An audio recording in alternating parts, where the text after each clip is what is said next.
Ivana Alawi muling isinugod sa ospital. Si Ivana Alawi ay muling na ospital ayon sa kanyang pinakabagong post online. Noong October 23, nag-upload siya sa Instagram ng litrato ng kanyang kamay na may nakakabit na tubo habang siya ay nagpapahinga. Ibinahagi niya ang isang maikling mensahe tungkol sa kanyang pagbisita sa ospital na nagbunyag na hindi siya nakakabawi ng maayos.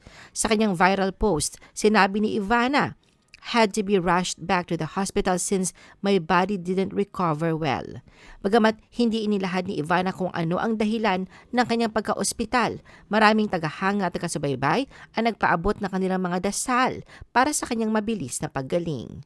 Si Ivana na isa sa mga pinakasikat at matagumpay na vlogger sa Pilipinas ay may malaking bilang ng followers sa iba't ibang social media platforms.